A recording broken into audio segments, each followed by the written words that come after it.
Frontline heroes do some amazing work. This time we're gonna focus on the Coast Guard on the shores of Alaska. So nervous to check this out, but I predict we'll learn a lot. Huge thanks to Quest for sponsoring this video. Let's get started.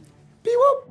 40 miles to the west of here, just on the other side of the island of Kodiak, for a fisherman that had been hit in the head by a crab pot. Head injuries are incredibly dangerous, especially if there's bleeding. A lot of it can happen on the outside, but more dangerous when it happens internally. About 700, 800 pound piece of gear, and so they wanted to get him off the vessel as quick as possible. Going outside cabin door, low check. God, these Coast Guard guys are just heroes upon heroes. The fact that they just fly in from a helicopter like this, usually during storms. I'm gonna lower him down with just a bare hook, just straight on the hook, harness him down. I wonder if they enter the ship or board the ship and then make their evaluations on the ship, or do they just right away get the person off?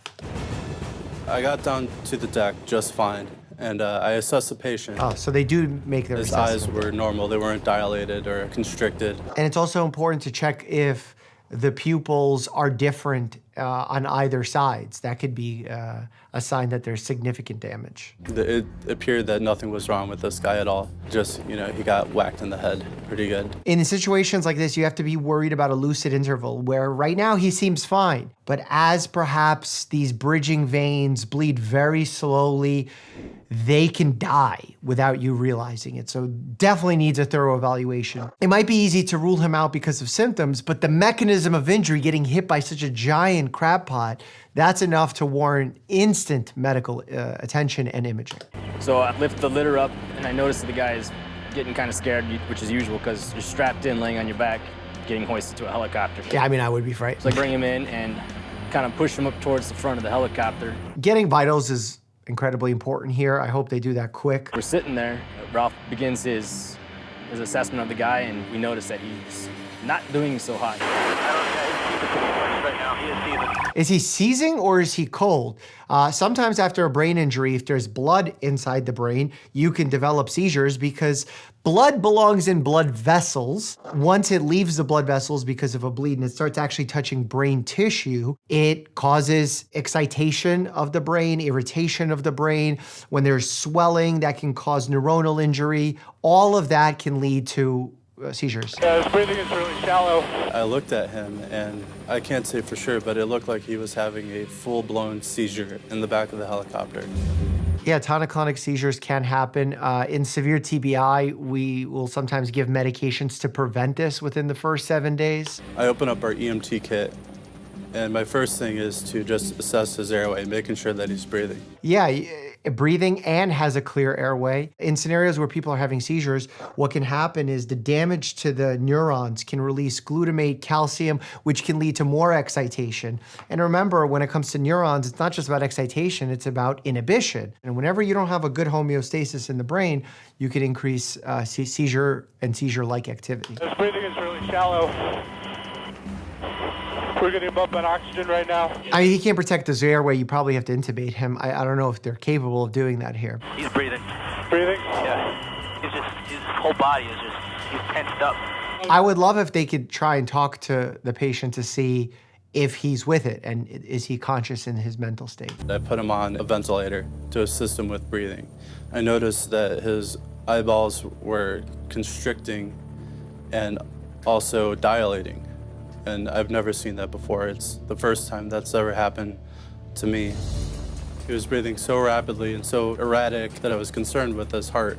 And I put the AED pads on there. It's an automated external defibrillator. This type of defibrillator is good to tell us when someone has a cardiac arrest if they have an unstable rhythm. It could also be used for pacing, for rapid rhythms, but really because it's automated, it gives you really good instructions on what you can and can't do. Analyzing, don't touch him. All right, don't touch him. Clear. My main concern was making sure that his heart wasn't going to go out, and if it did, I was ready to push that button and give him a shock. And that's not the most valuable thing in many scenarios, because if he goes into asystole, shock does not help asystole. This is something we have to really get past with the medical dramas of the world. And the answer is chest compressions, chest compressions, chest compressions. As we near Kodiak, I could hear him over the noise of the helicopter going, "Where am I?" So sometimes you can have post-ictal confusion amnesia. You don't know what happened, especially after a traumatic brain injury like that. Even from a concussion. I've had athletes, when I worked sidelines, they have a concussion, they get really rocked. We ask them if they know what quarter it is, what's the score, they have no idea. They start acting extremely out of character, yelling, throwing things, only at the end of the game to return back to their normal selves and not remember any of it. Yeah, those head injuries were probably pretty serious. I hope they didn't need to do a craniotomy for any bleeds. Oh, that's great. Something that I have to always think about when someone has a head injury is many patients these days are on blood thinner medications, antiplatelet medications, so aspirin, Plavix, warfarin, there's all sorts of them. If patients are on those, they will bleed a lot more. So you have to ask a very thorough medical history, including which medications they're on, because that can change management. We are on the ridge on the north side of Hawk Inlet. The victim's got a gunshot wound right in the back. Gunshot wound? How is the Coast Guard able to provide safety for themselves? Shouldn't they ask, how in the world did this person get shot? We saw 2 people on the shore, and I was surprised that a gunshot wound that the guy was standing up. All right, Roger, what was he shot with? A 30-06 at 50 yards. I mean, that's like a pretty serious rifle used for hunting. I think that's like a large game caliber. Yeah, so the patient is most comfortable in a standing position, and he's pretty stable right now. With scenarios like this where you have a chest injury, we don't know if that penetrating chest wall trauma has made it down into the abdomen. So is he collecting blood in his retroperitoneal area? We don't know. That could get worse as time goes on. Or is the bullet still inside of him, putting pressure on a vital artery? So the less he moves, the better it is. Cut his clothes away so I could see the wound. I wanted to inspect the wound to make sure that there wasn't any gurgling or anything that had gotten into his lungs. I mean, there's a high chance that did go into his lungs. I mean, it's probably in his diaphragm because it's in the costovertebral angle there where we would tap to check if someone has pyelonephritis or a kidney stone. So I wouldn't be surprised if it's in his diaphragm, maybe it's even his kidneys. I could see the projectile just protruding into his skin, no exit wound at all. How in 50 yards did it not penetrate his body? Is he made of like steel? Assessing the patient en route, he notified me that he urinated blood about a half hour prior. So that got me thinking, that he was bleeding internally. Well, I mean, it's probably his kidney. Blood in the abdomen, if he just got shot in the abdomen, doesn't make its way into urine. The urine follows a closed track. Kidneys, ureters, bladder, urethra. So something there has to have been damaged. All right, so my theory is the bullet passed through some internal organs, but it didn't hit his lungs. He's breathing fine. I don't see any gurgling coming out at all. I would not so much rely on gurgling. I would listen with a stethoscope. Granted, it's really loud there. If you have good breath sounds on both sides, that really does a good job at ruling out a pneumothorax, a collapsed lung.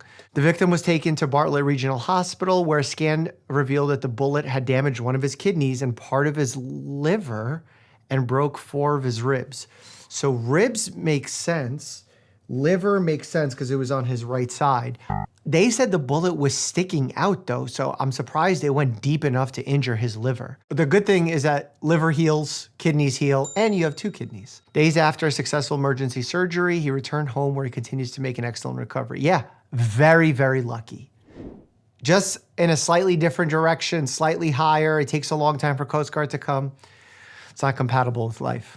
A young man has injured his leg. It sounds like it's possibly broken, fractured. It's about a 50-mile flight. I've got a position and we're heading out there. So in a scenario like this, I'm assuming they're not med evacuating someone who has a twisted, sprained ankle that you can put an ACE wrap on. So I'm assuming that there's gonna be some serious injury here. Motor vessel Tanushka, they called the Coast Guard, said, hey, well, we've got one of our crew members, his leg got caught in a line, his leg is twisted, snapped off to the side, he's got a bone sticking out, lots of bleeding. Oh, we got a compound fracture. That's a big problem because of the bleeding. And now if there's neurovascular compromise to the distal portion of the lower extremity, meaning to the foot, you may have to put traction in order to reestablish that blood flow. Otherwise, you might lose circulation and necrosis might set in and you might lose the entire lower foot. That's going to be a complex injury to manage, because not only are you managing a fracture, you're managing hemodynamic compromise from loss of blood, and which hopefully they have a tourniquet or something on him. And second, infection risk, because this is a full contamination issue where the skin is broken. In the meantime, they've rigged basically the best kind of splint that they could. 517 north. It was a tib-fib fracture. Oh, entire lower leg. Tibia, fibula, these are the two bones that make up your lower leg. The tibia is the innermost bone, the weight-bearing portion of the bone. The fibula is the supportive bone on the side. And from the severity of what we were told, what we needed to do is help him get pain management as soon as possible. What is not clear is the mechanism of injury, and that can help us visualize as medical providers how the injury happened, therefore what injury happened. Looks like he's in pain. They had his foot splinted up, he had his extra tough boot on, and then they actually used line with pieces of wood. And the wood actually had nails sticking out of it. I didn't even bother messing with it. Yeah, I really hope he has tetanus prophylaxis. If not, he'll get it in the hospital. All the time, he's getting flown all over the place. Oh my God. Let's just do it real quick, okay? Yeah, just do it. And hold. He's good. Directly below us. Oh, is he The gonna thing hit that I his? was most concerned about was bumping the patient in the litter. It's a treacherous ride coming up any kind of rescue device into a Coast Guard helicopter. You can clearly see that our survivor is in for the ride of his life. Oh my God, that's so scary. Really heavy. Oh, he looks like he's having a good time.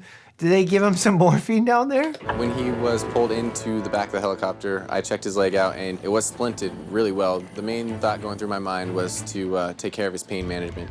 The main thought is to check his vitals and make sure that he's not losing enough blood to leave him hemodynamically compromised where he could die and have a cardiac arrest. So I broke out the morphine and I gave him 2 milligrams just to kind of take the edge off a little bit, which helped. That's pretty much the dose that we give as the starting dose, unless someone is opioid naive heavily, opioid sensitive, or opioid tolerant, which means that he's been on opioid medications and therefore needs more to control his pain. So 2 milligrams seems like a reasonable dose. You could do 1, 2, it's fine. Why is it again so much? In a tibia fracture, what ends up happening is you get this rod placed called the intermedullary rod in order to give better scaffolding for the bone to heal, not just exteriorly, but literally down the middle of the bone. And it takes a while to recover from this because the tibia is the weight-bearing bone. The fibula will heal and it's fine, but healing doesn't end when the bone heals. The bone has to heal, and now you have to do all the rehabilitation to retrain that leg to work as well as it did before, especially in such a high-stress work environment. He was treated for severe ankle injuries. He's expected to make a full recovery. My best guess, 10 to 12 months. It's not a quick one. Back to the rescues in just a second, but first, I want to tell you about Quest, whose protein bars have become the gold standard in my routine. Quest bars are a complete source of whey protein with great, well-rounded nutrition on the go. High in protein, fiber, low in net carbs and sugar. And look, I know there are a lot of options out there when it comes to protein bars, but I'm being completely honest with you when I say these Quest bars taste so good. They've got Stacks bars like salted caramel, overload bars like Nutty by Nature, crispy bars like chocolate peanut butter, and my personal favorite, the OG cookies and cream bar. This one is not only delicious, but also lower in saturated fat, which is a major priority for me given my cholesterol these days. Also, unlike many others on the market, they pack more fiber into each bar, so I'm getting a convenient protein bar that also helps me support my daily fiber goal. But they're not just a solid source of protein for me after a boxing workout. I eat them while I'm driving to the hospital, in between seeing patients, and even on flights. I've always got one in my bag. Click the link now in the description below to get your Quest bars. We just got a call from district, a 27-year-old female going into labor, water has broken. Oh, the water broke on the water. So you ready to go to the hospital? Yeah. Okay. Let's get you out of here. See, I'd love to know more. Why was she comfortable being at home versus a hospital? What was the birthing plan? What testing has been done, hasn't been done? Do we know the position of the baby? All of these questions are really valuable to ask. There was already an IV connected to her, so we just kept that going. And one of the main things is we just wanted to keep her comfortable and warm. I know these guys are freaking out if they have to deliver this baby. You know, just basic form, getting the baby's shoulders out, the head out, pulling down, then up. You know, it's a beautiful thing delivering a baby. I'm on 38, so I've been there. And the beauty of family medicine is not only have I delivered 38 babies, I'm also still taking care of them to this day. They're part of our practice. I love being a rescue swimmer because you just never know what you're gonna get any given day. Whether it's gonna be delivering a baby in the back of the helicopter or picking somebody up off a boat. That's what some taxi drivers have told me before, but instead of boat, maybe airport or something. Nice, we had a happy delivery. Oh, thank goodness, that was scary. Just got the call that we were getting launched. Going to Larson Bay for a 20-year-old that had severed his finger. Ooh. 20-year-old male taking wood to his house, he got slipped and fell. Don't know which finger it is, no medical facilities on hand. We were heading down there to pick him up and bring him back to Kodiak so they could try to sew the finger back on or reattach it if necessary. So you want to pack the finger in a container, but make sure that the finger is wrapped in some sort of moist paper towel and then put on cold temperature ice or snow.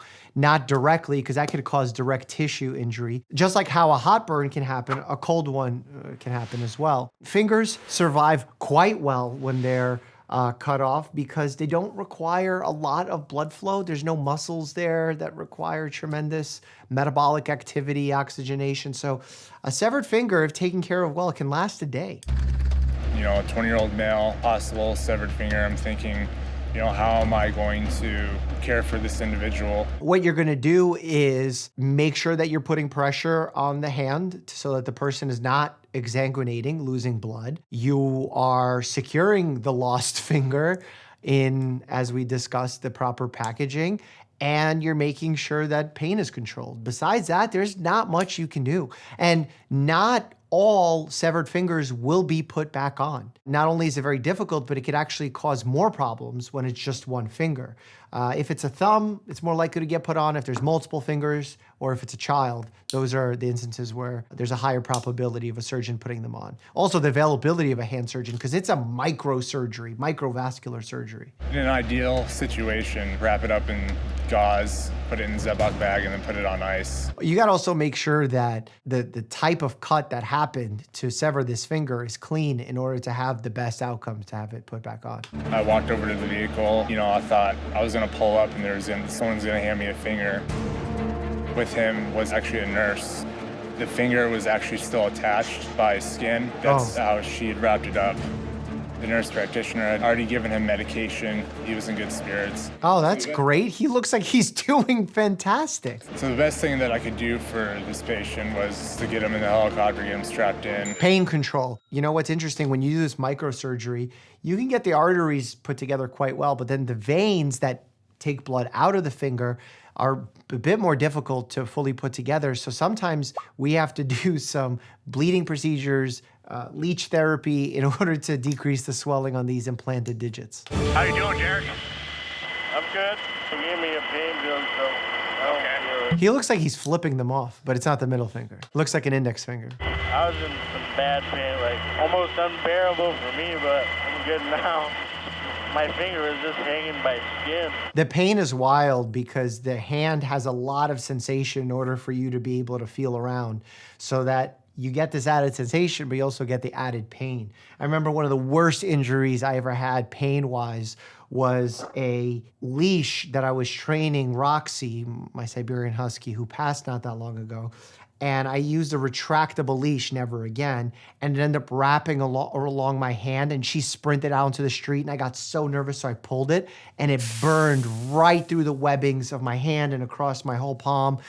The burn that I felt was like nothing else. I ran to the pharmacy to get pain spray, sprayed it down, was trying to numb it with ice. Boy, was that painful. I could smell the tissue burning.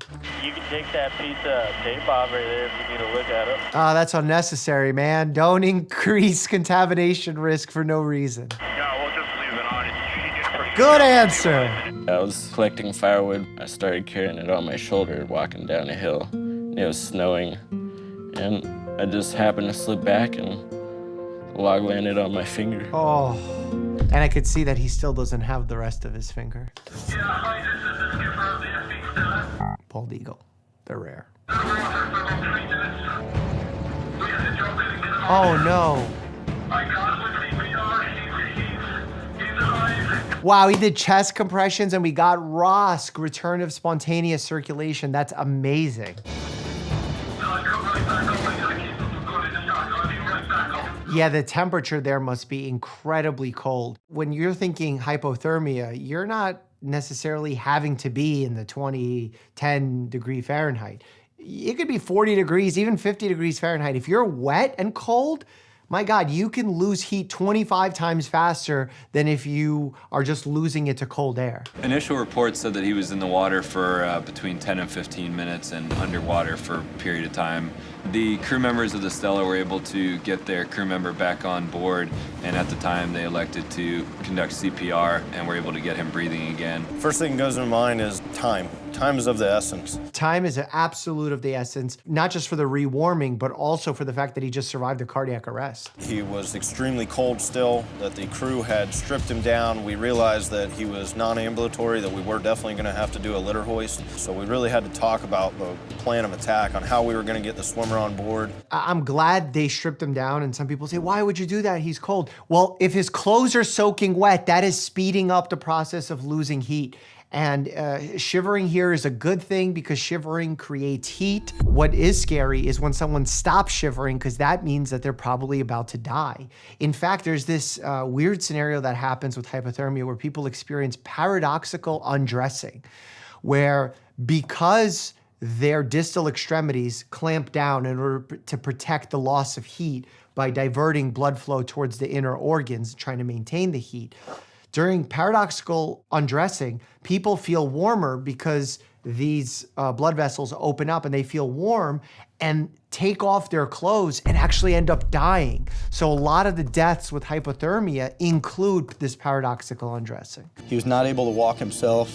He was beyond basic hypothermia. He was getting into the far stages of hypothermia, which can be pretty bad. Really bad, not just for the temperature setting, for the electrolytes, for the heart, for the brain, the heart especially. I mean, when they transport him, they have to be really gentle. Even jerks, literally moving him too abruptly can cause him to go into cardiac arrest because of all the unstable arrhythmias that happen during such a cold temperature.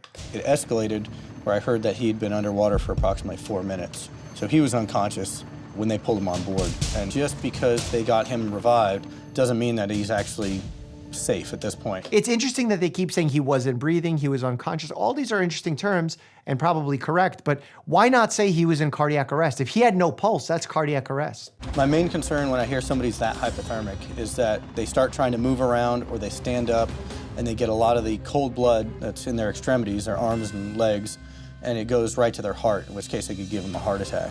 Yeah, that's not as much as what I'm concerned about. I just want a gentle rewarming, putting on clothes, heat blankets, especially in the groin as well as the armpit where the major blood vessels are. You could even do IV rewarming where you put warm fluids into their body. So my primary focus at that point is how can I pick this person up?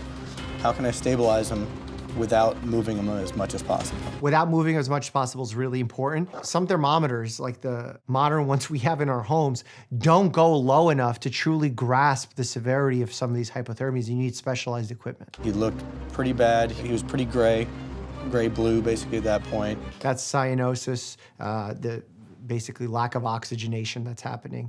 Bringing him in slow, sir. Oh yeah, his lips are so blue. Drying him is of utmost importance here. If those clothes are wet, you gotta swap them out instantly. The nearest buoy in the Shelikof Strait is reporting water temperatures right around 37 degrees. Feels like he's getting colder. Basically, blood coming from his extremities to his chest again. It was a good sign that he started feeling cold again. Basically, his body wasn't numb. Started shivering again, which was good. He was basically going back through the steps of hypothermia toward the warm side. Yeah, that's a good sign. And there's this weird habit that some people have called terminal burrowing, where like someone who suffers from hypothermia are found under furniture or in random places where they basically go and die because they are trying their best to find a place to warm up. Name's James McCarthy, commercial fisherman, Kodiak, Alaska. Work on the fishing vessel Stella. I was almost gone. Almost gone. It was a terrible situation, but I'm lucky to be here to live and tell the tale now. Yeah, once you're thrown out into 37-degree water, oh boy, your chances of survival are low. So we just got a call regarding a gentleman in Haines, which is north of here, who got into an ATV accident. Oh my God, broken neck and pelvis. If you were to ask me, what are the worst bones to break? Pelvis and neck. Neck, because your cervical vertebrae, C3, C4, C5, they keep you alive. They keep you breathing. The pelvis, if you break that hard enough, there's a lot of blood vessels that you can cut, and that is the end of your life. He's in critical condition. He does have a broken neck. He does not have movement of his legs. He's got movement of a couple fingers. So sometimes what can happen is when you break a vertebrae, you can develop swelling, edema, irritation of the spinal cord, which sometimes temporarily renders anything lower than that section, anything that's controlled by that lower section, to be immobile and not functional without sensation. It doesn't necessarily mean that the spinal cord has been fully severed. That is why when someone comes in with neurologic injury, we don't give a prognosis right away.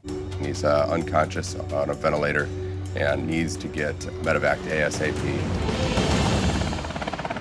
Wow, they're bagging him. That must mean it's really dangerous. He's not able to support his own breathing. Again, in that C3, C4, C5 area, the innervations to the diaphragm, the respiratory muscles, oof. The patient was not stable.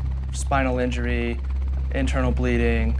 You could tell that all the first responders that had been providing medical care to the patient were pretty beat and pretty tired, and you could tell that they were struggling to, keep this guy going. Yeah, you also need to know his blood pressure to see how much blood loss he's had, transfusions of the universal donor, O negative. Really tough scenario.